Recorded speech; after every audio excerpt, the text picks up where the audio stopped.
कराची में ना ये भाई धंधा है, ये धंधा है कि आपने पैसे मांगने हैं। कभी इज्जतदार आदमी को पैसे मांगते हुए देखा है? ये पैसे मांगना, ये मजबूर, आपको लगता है ये मजबूर है? ये रंग बिरंगे कपड़े पहने हुए लोग और ये सिग्नल पे पैसे मांग रहे हैं, मजबूर नहीं है।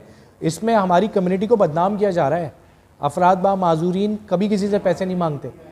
हमारे तो लोग इतने हसास हैं जो अफराद बा माजूरीन है, वो अपने घर वालों से पैसे नहीं मांगते, वो सिग्नलों पे खड़े होकर पैसे मांगेंगे? नहीं, ये ढोंगी हैं सारे। ज़्यादातर आप देखें माजूरी का नाटक कर रहे होते हैं, जब इनको पकड़ो तो ये टांगें इनकी बंदी हुई होती हैं और वो पट्टियाँ खोल के भाग रहे होते हैं। कोई हाथ पीछे छुपाया हुआ होता है कुर्ते के अंदर के, हाथ कटा हुआ है। ये हम लोग की कम्युनिटी को बदनाम किया जा रहा है। हम लोग डिग्निटी से जीने वाले लोग हैं भाई, ये बिल्कुल गलत बात है। अफराद बा माजूरीन मांगते नहीं हैं, और मैं तो कहता हूँ जो लोग मांग रहे हैं आप लोग प्लीज़ उनको ना दें, डिज़र्विंग लोगों को दें। अपने आसपास देखें यार, बड़े मसले हैं, पूरे पाकिस्तान में मसले हैं। आपके पड़ोस में, आपके रिश्तेदारों में कोई ना कोई ऐसा होगा जो ज़रूरतमंद होगा। आप लोग सोशल वर्क आप लोगों ने सब ने करना है। सब थोड़े थोड़े पैसे जमा करें, उसकी परेशानी को खामोशी से जाके दूर कर दें। हमारे कई कुलीग्स के साथ ऐसा हुआ कि वो अच्छे कपड़े पहन के फैमिली के साथ जा रहे हैं और कोई साहब आया और ला के उनको जो है 100-50 रुपया पकड़ा दिया कि जैसे वो बेगर हैं। तो बहुत एम्बेरसमेंट फेसेस करनी पड़ती हैं। तो कनाडा जाने का मकसद मेरा यही था कि यार वहाँ एक्सेसिबिलिटी है, वहाँ जाऊँगा तो ज़रा ज़िंदगी सुकून की गुजर जाएगी। मुझे आइडिया नहीं था कि पाकिस्तान में भी ये सब कुछ हो रहा है। कुछ टाइम मैंने शोबिज़ में भी गुजारा है। वैसे मैं 11 साल यूएई में रहा, एज MEP कॉन्ट्रैक्टर काम करता रहा। क्वालिफ़िकेशन मेरी मरीन इंजीनियरिंग है और साथ में इलेक्ट्रिकल कॉन्ट्रैक्टिंग, MEP कॉन्ट्रैक्टिंग, इन सब के मेरे पास लाइसेंसेस हैं। तो मैंने मॉडलिंग भी की है, 22 रैम शोज़ किए हैं, 3 टेलीफिल्म्स की हैं पाकिस्तान में।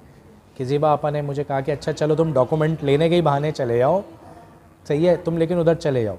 तो उन्होंने मुझसे शेयर किया हमारे जो फाउंडर हैं जावेद भाई का नंबर। मैंने जावेद भाई को कॉल करी और मैं आ गया। जब मैं आया तो फिर मुझे पता चला कि यार डिसेबिलिटी नाम की भी कोई चीज़ होती है बॉस। ठीक है, मैं अकेला ही नहीं हूँ, बहुत सारे लोग हैं और आबादी का 15-16% और ये सब तो उस टाइम पे मुझे आइडिया नहीं था। मगर मुझे एक चीज़ की जो है वो मुझे यकीन हो गया था एक चीज़ पे कि पाकिस्तान में काम हो रहा है। मेरा नाम हुसैन अली है और जो आपको अभी बैकग्राउंड में दिख रही है सारा मामला दिख रहा है, ये इंडिपेंडेंट लिविंग सेंटर पाकिस्तान है। मेरा ताल्लुक़ इंडिपेंडेंट लिविंग सेंटर से गुज़िश्ता तकरीबन 6 सालों से है और मैं यहाँ पे एज आ CEO अपनी खिदमत अंजाम दे रहा हूँ। अफराद बा माजूरीन है, उनकी आबादी जो है वो तकरीबन आबादी का 16% जो है उनकी पॉपुलेशन है, जो कि एक बहुत बड़ी तादाद है। माइनॉरिटीज़ की अगर आप देखते हैं तो वो उनसे काफ़ी कम है, 7-8% होती है। ये वो वल्नरेबल कम्युनिटी है जिसको पूरी तरह इग्नोर किया गया कि अपने राइट्स कोई बात नहीं करता, इनके अपने मसले मसाइल, इनके अपने बैरियर्स, उनके सल्यूशंस कोई बात नहीं करता, और अगर कोई बात कर भी ले तो उसकी ज़्यादा कोई अहमियत दी नहीं जाती। तो इस वजह से हमारे जैसे इदारों की ज़रूरत बहुत ज़्यादा है, क्योंकि अफराद बा माजूरीन तकरीबन हर घर के अंदर है। एक्सीडेंट से पहले ना मेरी लाइफ, क्या सबकी लाइफ, किसी की भी ले लें विदाउट डिसेबिलिटी और with disability, life it's a huge change, it's a huge difference, it's a disability is a different life style भाई, बिल्कुल डिफरेंट है। तो जब डिसेबिलिटी आती है ना तो ट्रॉमा आता है दोस्त। ट्रॉमा बड़ा ख़तरनाक होता है। कुछ लोगों को सालों साल लग जाते हैं, 8-8 साल लग गए, 10-10 साल लग गए लोगों को इस ट्रॉमा से निकलने में, और कुछ लोग निकल ही नहीं पाते, पूरी ज़िंदगी फिर ट्रॉमा में रहते हैं। मैंने ना सोचा था मैं कनाडा चले जाऊंगा, क्योंकि अब जहन में तो यही था यार, रहना तो घर में ही है ना, ठीक है। तो कनाडा में ये कि एक्सेसिबिलिटी थोड़ी ज़्यादा है, वहाँ पे इंक्लूजन है बाकायदा तौर पे। तो जो है मुझे लगा कि वहाँ जॉब की अपॉर्चुनिटीज़ इतनी प्रॉब्लम नहीं करेंगी, सही है। तो जो है वहाँ पे जॉब भी मिल जाएगी। पाकिस्तान के अंदर तो आपको पता है फिर मामलात हैं, और जॉब नहीं भी करूँगा तो बिज़नेस करूँगा कोई ना कोई। शुरू से बिज़नेस किया मैंने, कभी जॉब नहीं करी है। ये भी जो है मेरी जॉब नहीं है, ये सोशल वर्क है, और ये मैं बग़ैर किसी प्रेशर के करता हूँ, क्योंकि हमारे पास रीज़नेबल एकोमोडेशन का पूरा बंदोबस्त है। तो बिल्कुल हम अपनी मर्ज़ी से करते हैं, वो मर्ज़ी जायज़ होनी चाहिए, नाजायज़ नहीं होनी चाहिए, मगर जो है यस के हमें इजाज़त है। तो कनाडा जाने का मकसद मेरा यही था कि यार वहाँ एक्सेसिबिलिटी है, वहाँ जाऊँगा तो ज़रा ज़िंदगी सुकून की गुजर जाएगी। मुझे आइडिया नहीं था कि पाकिस्तान में भी ये सब कुछ हो रहा है। कि मैं इस सारे मामलात में कैसे आया, तो गुज़िश्ता कुछ साल पहले जब मेरी डिसेबिलिटी कह लें कि इतनी हो गई कि मैं व्हील चेयर पे आ गया, और व्हील चेयर पे आने की वजह से मुझे यूएई में मैं था और वहाँ मेरा काम था, अल्हम्दुलिल्लाह बेहतर था अल्लाह के हुक्म से। तो नौकरी वोकरी कभी करी नहीं हमने। तो जो है जब मैं वापस पाकिस्तान आया तो मेरे जहन में एक चीज़ क्लियर थी कि मैं पाकिस्तान आ रहा हूँ पाकिस्तान से जाने के लिए, आज से 5 साल पहले। तो जो है जब मैं पाकिस्तान से यूएई से आया हूँ और पाकिस्तान में मैंने फिर कोशिश करी कि अब मैं निकलूँ, तो जो है मुझे कुछ डॉक्यूमेंटेशंस की ज़रूरत थी। वो डॉक्यूमेंट्स पूरे करने के लिए मुझे जो है हमारी बहुत अच्छी बहन है, हमारी फ़ख्र पाकिस्तान माशाल्लाह से ज़ेबा आपा, उनसे मेरा पुराना ताल्लुक़ है, क्योंकि कुछ टाइम मैंने शोबिज़ में भी गुजारा है। वैसे मैं 11 साल यूएई में रहा, एज एमईपी कॉन्ट्रैक्टर काम करता रहा। क्वालिफ़िकेशन मेरी मरीन इंजीनियरिंग है और साथ में इलेक्ट्रिकल कॉन्ट्रैक्टिंग, एमईपी कॉन्ट्रैक्टिंग, इन सब के मेरे पास लाइसेंसेस हैं। तो मैंने मॉडलिंग भी की है, 22 रैम शोज़ किए हैं, 3 टेली फिल्म्स की हैं पाकिस्तान में। तो ज़ेबा आपा के साथ भी मेरा ताल्लुक़ रहा है काम में, और बहुत मैं उनकी इज़्ज़त करता हूँ और वो बहुत मोहब्बत करती हैं मुझसे।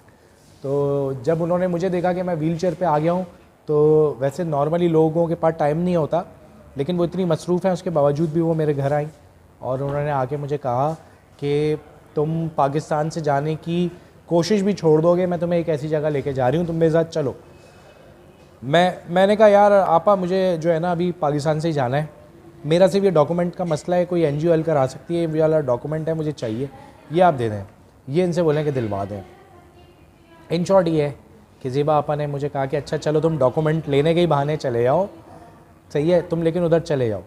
तो उन्होंने मुझसे शेयर किया हमारे जो फाउंडर हैं जावेद भाई का नंबर। मैंने जावेद भाई को कॉल करी और मैं आ गया।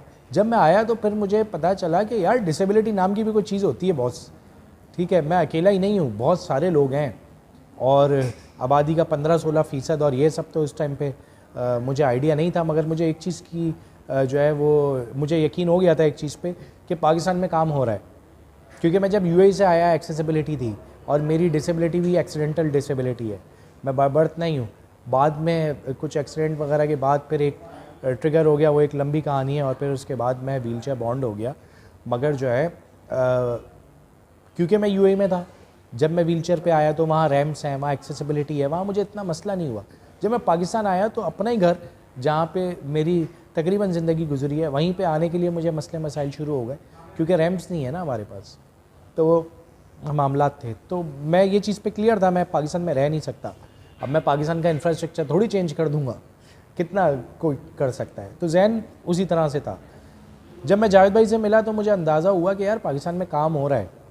फिर उसके बाद जावेद भाई ने मुझे बहुत अच्छे से ट्रीट किया, मेरी काउंसलिंग करी और मुझे सिर्फ एक चीज़ बोली कि तुम आना जाना शुरू करो हमारे साथ, तुम घर में तो हो, जब तक तुम्हारा नहीं हो रहा कहीं जाने का, तुम हमारे साथ काम करो एटलीस्ट। असल डेफिनेशन ना बताई गई है डिसेबिलिटी की, ना हमने कभी जानने की कोशिश की।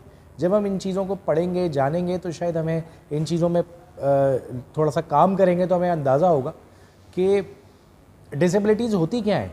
तो फिर आपको पता चलेगा अच्छा जी ये तो मेरी गली में 6 लोग हैं ऐसे, तो वाकई में इनके तो मसले मसाइल हैं। तो इस तरह की चीज़ें सोचना पड़ेगा, काम करना पड़ेगा। अल्हम्दुलिल्लाह मैं बहुत खुशी से बात कहता हूँ कि मेरा वो इदारा नहीं है जो सिर्फ रमज़ान में काम करता है और लोगों को राशन बांट देता है, ना कि वो इदारा है जो सिर्फ ईद में काम करता है और लोगों को कपड़े बांट देता है। हम अल्हम्दुलिल्लाह 12 महीने काम करते हैं, 12 महीने, और अल्लाह ताला का करम है, ये अल्लाह ताला काम लेते हैं हमसे, तो हमसे अल्लाह ताला ने, अल्लाह का करम है कि वो काम भी लिया है जो काम शायद करना हमारे लिए ज़रूरी भी नहीं था। बहरहाल फिर भी एक तरफ डबल माइंडेड में होता था कि यार मैं पाकिस्तान से चले जाऊंगा, और एक तरफ होता था कि नहीं यार मैं इधर ही काम करता हूँ। लेकिन इस सब में हमें बहुत ज़्यादा ज़रूरत है आप सबके साथ की, और साथ ये नहीं है कि आपने जो है फाइनेंशियल हेल्प कर देनी है, साथ ये कि आपने चीज़ों को अंडरस्टैंड करना है भाई, ठीक है। किसी की डिसेबिलिटी को देख के ये नहीं समझना होता कि जो है वो कमज़ोर है, सही है। एक पर्सन विद डिसेबिलिटी उतनी ही हिम्मत रखता है या शायद उससे ज़्यादा हिम्मत रखता है जो एक विदाउट डिसेबिलिटी इंसान रख रहा होता है। तो इन सारी चीज़ों को स्प्रेड करने के लिए, अवेयरनेस को आगे बढ़ाने के लिए हम अकेले नहीं कर सकते, आप सबकी ज़रूरत होती है हमें। तो आप सब भी हमारा साथ दें, इस मुहिम को ऐसे ही आगे चलाएँ। अफराद माजूरीन माशरे का हमारा तकरीबन 16% या शायद उससे भी ज़्यादा पॉपुलेशन में है, तो आपने और हमने मिल के इनको फ़ाल शहरी बनाना है, घरों से बाहर निकालना है। हमारा दीन भी ये कहता है कि एक इंसान की जान बचा लेना पूरी इंसानियत को बचाने के बराबर है। तो आपके अगर आसपास कोई ऐसे लोग हैं जो किसी ना किसी माजूरी के साथ हैं, तो आप कोशिश कीजिए कि उनको एम्पावर करें। और अगर आप हमसे रब्ता कर सकते हैं तो हमसे रब्ता कीजिए, हम जो आपकी मदद कर सकेंगे हम बैठे ही इसलिए हाजिर हैं। लकीली मैं तकरीबन 8 से 9 महीने होम कन्फाइंड रहा हूँ, ट्रॉमा में रहा हूँ, उससे ज़्यादा मैं नहीं रहा, क्योंकि उसके पीछे मेरी फैमिली की सपोर्ट है अल्हम्दुलिल्लाह। मेरी वाइफ बहुत सपोर्टिव, मेरे घर में सारे लोग बहुत सपोर्टिव, और सबसे ज़्यादा जो इस पे इम्पेक्ट दिया वो मेरे दोस्तों ने दिया। मेरे दोस्त बहुत सपोर्टिव थे। मैं यूएई में था, एक वो भी बात थी। पाकिस्तान में ज़ाहिर है चीज़ें, लोगों के माइंडसेट ही डिफरेंट हैं। वहाँ पे माइंडसेट थोड़े से डिफरेंट थे क्योंकि एक्सेसिबिलिटी है। यूएई ख़ास करके दुबई तो चैलेंज करता है कि हम दुनिया की सबसे ज़्यादा एक्सेसिबल सिटी हैं। तो वहाँ पे ना मुझे इतना फ़ील यूँ नहीं हुआ कि मेरे दोस्तों ने मुझे ज़बरदस्ती घर से बाहर निकाला कि चलो शॉपिंग करने चलो, चलो मूवी देखने चलो, चलो किसी मॉल में चलते हैं, चलो कहीं खाना खाते हैं। तो मुझे रहने नहीं दिया। तो मुझे वो जो अपनी टांगों पे चलने वाला इंसान जब व्हीलचेयर पर आता है ना, तो वो जो एक टांगों पे चलता हुआ आदमी व्हीलचेयर पे आता है और उसका जो ट्रॉमा होता है ना, वो बहुत ख़तरनाक होता है। और उस ट्रॉमा में आज कराची शहर में हर साल 90,000 लड़का आ रहा है। लड़का क्या, लड़कियां भी हैं, उसमें तमाम लोग हैं, लेकिन 90,000 लोग एक रिसर्च के मुताबिक तकरीबन किसी ना किसी माजूरी को फेस कर रहे हैं कराची शहर में। मुझे बहुत अफसोस होता है देख के, और मैं चाहता हूं कि यार इसके लिए ज़्यादा से ज़्यादा हमारे कराची में भी, पूरे सिंध में होने चाहिए। क्योंकि कराची की बात इसलिए मैं कर रहा हूँ, देखें मेट्रोपॉलिटन सिटी है, ठीक है, 1.5 करोड़ आबादी अगर डॉक्यूमेंट्स में है तो शायद 4-5 करोड़ तो ऐसी दिखती है यार। आप औरंगी टाउन चले जाओ, इतने लोग हैं। आप गुलिस्तान जौहर जाओ, इतने अपार्टमेंट्स हैं। आप कयूमाबाद से लेके आप फेडरल एरिया तक चले जाओ, एफबी एरिया तक जाओ, आपको आबादी ही आबादी, गोट ही गोट। दुनिया का सबसे बड़ा गोटों वाला शहर कराची। बिल्कुल हमारा तो काम ही वही है, जिनकी डिसेबिलिटी 90% से ज़्यादा हो, जो अपनी नाक से मक्खी भी नहीं हटा सकते ना, उनको लेके जॉब इम्प्लीमेंट्स पे करवा के और उनको एक फ़ाल शहरी बनाना है। हमारा काम ही यही है। बहुत मुश्किल काम है, मगर ये बहुत आसानी से हो जाता है क्योंकि हमारी इंटेंशन है, हमारी डिटर्मिनेशन है। हम लोगों ने सीखा हुआ है। मुझे भी अल्हम्दुलिल्लाह सीखने का मौका मिला, पाकिस्तान के बाहर भी और पाकिस्तान से भी ट्रेनिंग्स ली हैं हम सब ने। जावेद भाई ने भी सबसे ज़्यादा ट्रेनिंग्स जावेद भाई की हैं, और वो TOT हैं, ट्रेनर हैं। तो जो है हमारे पास, हमें कोई, देखें हमारे पास कोई जादू नहीं है, हमारे पास जो है ना एक सिस्टम है। हम उस सिस्टम पे चलते हैं और जो है ग्रेजुअली बंदा चेंज होना शुरू हो जाता है। इसी को रिहैब कहते हैं, लेकिन जहाँ पे रिहैब ख़त्म होती है वहाँ से इंडिपेंडेंट लिविंग शुरू होती है। इंडिपेंडेंट लिविंग जो है वो आपको लाइफ स्टाइल देती है कि आपने डिसेबिलिटी के साथ ज़िंदगी कैसे गुजारनी है। ये बात हमारे रिहैब्स में या डॉक्टर्स नहीं सिखा सकते। ये जो है इसमें एक बड़ा मेजर रोल है पेयर काउंसलिंग का। जब पेयर काउंसलिंग हमारी होती है तो उससे ही बंदा जो है ना आधा मोटिवेट हो जाता है। फिर फैमिली की काउंसलिंग्स होती हैं। इसका एक पूरा क्राइटेरिया मैं एक वीडियो में शायद बता नहीं पाऊँगा, मगर मुख्तलिफ ट्रेनिंग और थेरेपीज़ के बाद एक टाइम क्राइटेरिया के अंदर बंदा जो है इतना रेडी हो जाता है कि वो मेन स्ट्रीम में आ सके। अल्लाह ताला ने वादा किया है, ये अल्लाह ताला का वादा है कि हम सब मरेंगे। एज अ मुस्लिम बीइंग हम सब ने मरना है और मर के ज़िंदा होना है। तो जो मुर्दे में जान डाल सकता है वो जानदार को दोबारा फ़हाल बना सकता है। सिर्फ भरोसे की बात है, आपने भरोसा रखना है, यकीन रखना है। साथ में ही मौला अली का कौल है कि दुनिया की कोई ऐसी बीमारी नहीं है जिसका इलाज तुम में नहीं है। इंसान के अंदर उसका अपनी इम्यून सिस्टम, उसकी अपनी विल पावर, यही जो है ना उसको हर बीमारी से लड़ने के लायक बना देती है। अल्लाह ताला भी उनका साथ देता है जो ख़ुद कोशिश करते हैं। अफराद बा माजूरीन जो घरों में कैद होते हैं ना, उसकी सबसे बड़ी वजह जो है ना वो होती ही एटीट्यूडनल बैरियर है। एटीट्यूडनल बैरियर ही तो है आप लोगों का रवैया ही तो है जो इनको अलग कर रहा है, जो हम लोगों को बिल्कुल एक साइड लगा देता है। अपना रवैया अच्छा रखें। आपको पता है हमारे दीन में भी क्या चीज़ है? हमारे दीन में सबसे पहले क्या है? इखलाक, इखलाक, इखलाक। अगर हमारे नबी ने इस्लाम को फैलाया है ना, तो जंगों से नहीं फैलाया, इखलाक से फैलाया है। तो ये चीज़ ही तो ख़त्म हो गई है हमारे अंदर से। ये जो पैसे मांग रहे हैं बिल्कुल गलत है। क्यों पैसे मांग रहे हैं?